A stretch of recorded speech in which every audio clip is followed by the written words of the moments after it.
दोस्तों शायद आप जानते नहीं है कि इस्लामोफोबिया और मुसलमानों पर जुल्म सितम का सबसे बड़ा प्रोपेगेंडा हमारा सबसे बड़ा इत्तेहादी चाइना कंट्रोल करता है। साल 2014 के शुरुआत में ही चाइना की डिक्टेटरशिप बेस्ड गवर्नमेंट 10 लाख से ज्यादा उइगर मुसलमानों को इलीगली असैसिनेट करती है।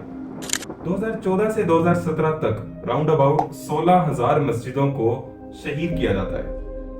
बात अगर मुसलमानों पर जुल्म सितम की हो तो इसमें कश्मीर और फलस्तीन के मुसलमानों को डिस्कस किया जाता है, लेकिन शायद हमारा मीडिया चाइना के इन करतूतों को कवर करना अपने लिए बाइस शर्मिंदगी समझता है। दोस्तों बचपन से लेकर आज तक हमें चाइना का एक ब्राइट इमेज दिखाया जाता है, लेकिन चाइना के इस भयानक रूप को समझते हैं आज की इस वीडियो में।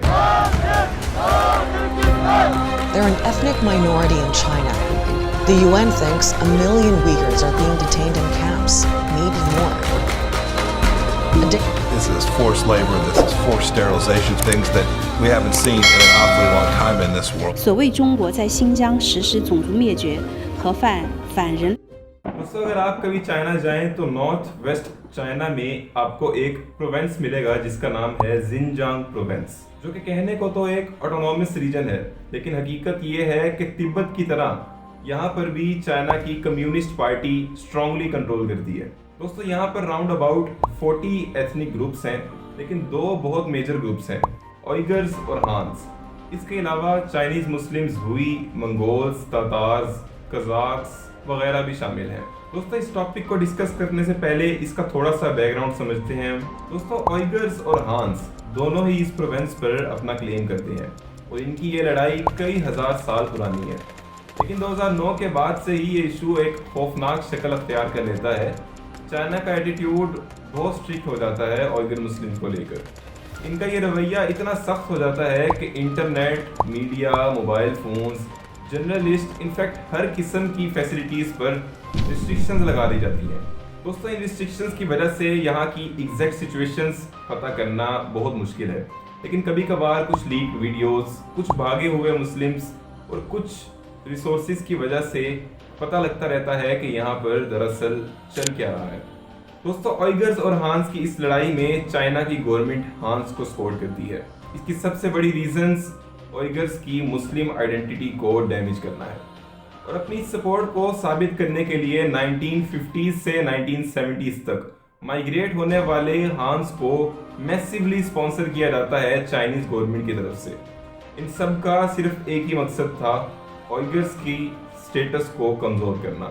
इसके जवाब में उइगर्स की जानिब से एक ऑर्गेनाइजेशन की बुनियाद रखी जाती है with the help of Soviet union. इस ऑर्गेनाइजेशन का नाम होता है ईस्ट तुर्किस्तान पीपल्स पार्टी। फरवरी 1997 रमजानुल मुबारक का बाबरकत महीना, लेकिन ये सेकुलर चाइनीज 30 उइगर्स को बागी डिक्लेयर करके अरेस्ट करने की कोशिश करते हैं, और इस झड़प में एक बार फिर 9 मासूम शहीद हो जाते हैं।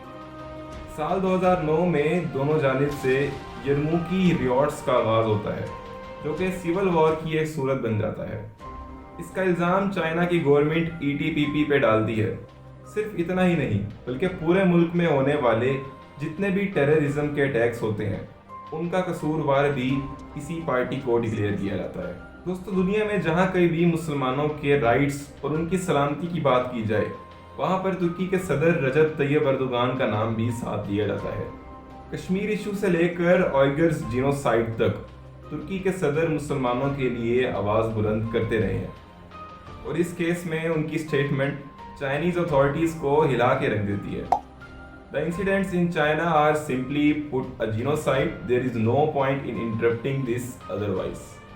कि भाई ये जो टेररिज्म के ड्रामे आप लोग कर रहे हैं, दरअसल ये जीनोसाइड की पैदावार है जो आप सदियों से करते आ रहे हैं। दोस्तों अर्दोगान सदियों से उइगर्स को अपना भाई डिक्लेयर करते हैं। उनकी स्टेटमेंट के बाद तुर्की और चाइना के रिलेशंस डाउनफॉल की तरफ बढ़ने लग जाते हैं। अप्रैल 2014 में चाइना के प्रेसिडेंट जी जिनजियांग का दौरा करते हैं और वहाँ के ऑफिशियल्स को एक ऑर्डर जारी करते हैं जिसका नाम होता है नो मर्सी ऑर्डर। वो काशगर की पुलिस को एक ऑर्डर देते हैं जिसमें कहा जाता है we must be as harsh as them and show absolutely no mercy. इसका मतलब है कि पब्लिकली नो मर्सी का ऑर्डर जारी कर दिया जाता है कि जो रास्ते में आए उसे मार दो। 2014 के बाद एक इंतहाई खौफनाक दौर शुरू होता है जिनजांग प्रोविंस में रहने वाले ऑयगर्स के लिए। रिस्ट्रिक्शंस की भरमार कर दी जाती है। एक मेल मुस्लिम दाढ़ी नहीं रख सकता, एक फीमेल औरत हिजाब नहीं पहन सकती। इस किस्म की रिस्ट्रिक्शन लगाई जाती हैं। इनफैक्ट इस्लामिक नेम्स रखने पर भी रिस्ट्रिक्शन लगा दी जाती हैं उस प्रोविंस में। मस्जिदों को शहीद किया जाता है, जिनमें शहीद होने वाली मस्जिदों में मुसलमानों की कई इंपॉर्टेंट प्लेसेस भी शामिल हैं। टेलीविजन्स, न्यूज़पेपर्स वगैरह स्ट्रिक्टली बैन। इनफैक्ट 2017 तक 73% फॉरेन जर्नलिस्ट को बैन कर दिया जाता है। दोस्तों, पूरी दुनिया चाइना के इन करतूतों पर ह्यूमन राइट्स वायोलेशन का एक्ट लगाकर प्रेशराइज करती है। इसकी वजह से चाइना को मजबूरन एक नया प्रोपेगेंडा स्टार्ट करना पड़ जाता है। इस स्कीम के मुताबिक उन इंटरमेंट कैंप्स को कवर अप किया जाता है। दरअसल दोस्तों, उन 10 लाख ऑयगर्स मुस्लिम्स को इंटरमेंट कैंप में छुपा के रखा जाता है। इन कैंप्स में होने वाले करतूतों को छुपाने के लिए समर कैंप्स या वेकेशन कैंप्स का ड्रामा किया जाता है। इनफैक्ट उन जर्नलिस्ट की टारगेट किलिंग की जाती है जो कि इस एरिया की कवरेज कर रहे थे। दोस्तों, अब आते हैं इस टॉपिक के सबसे पेनफुल पार्ट की तरफ। दोस्तों, 16,000 से ज्यादा मस्जिदों को शहीद किया जाता है। ये भी कहा गया कि अब वो मजीद मस्जिदें नहीं बना सकते। चाइनीज गवर्नमेंट की इस हरकत से इस्लाम को काफ़ी नुकसान पहुंचा।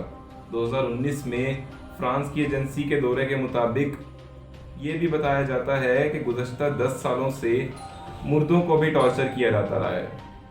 इतना सब कुछ हो रहा है हमारे साथ बैठे मुल्क चाइना में, लेकिन हमारा मीडिया इस बात को कभी कवर नहीं करता। सोशल मीडिया को यूज किया जाता है इस कैंपेन में। टिकटॉक, फेसबुक, ट्विटर वगैरह को पे किया जाता है कि भाई ऐसे एड्स वायरल करो जिससे जिनजांग का एक जन्नत नुमा चेहरा दुनिया के सामने आए। जिनजांग इज अ वंडरफुल लैंड जैसे टाइटल्स रिलीज किए जाते हैं, लेकिन हकीकत तो कोई उन लोगों से पूछे जिनके लिए ये जगह जहन्नुम से भी बदतर बना दी गई थी। दोस्तों, ये लोग इस कदर हैवान हैं कि पिछले 10 सालों से कब्रों में से मुर्दों को निकाल कर भी टॉर्चर करते रहे हैं। गूगल मैप्स की एक रिपोर्ट के मुताबिक 100 से ज्यादा कब्रिस्तानों को डिस्ट्रॉय किया जाता रहा है। दोस्तों, इसके अलावा भी ऑयगर्स पे किए जाने वाले मजालिम की लिस्ट है जिसको मैं बयान भी नहीं कर सकता, लेकिन इनको मैं बयान करते करते भी थक जाऊंगा। दोस्तों, आपने इसके बारे में कभी नहीं सुना होगा। इनफैक्ट इस वीडियो की प्रिपरेशन करने से पहले मैंने भी इस बारे में कभी नहीं सुना था। दोस्तों, आपकी इस बारे में क्या राय है मुझे कमेंट्स में जरूर बताएं। दोस्तों, इस वीडियो को शेयर करने की रिक्वेस्ट मैं जरूर करूंगा क्योंकि 90% लोगों को इस मसले का पता ही नहीं है।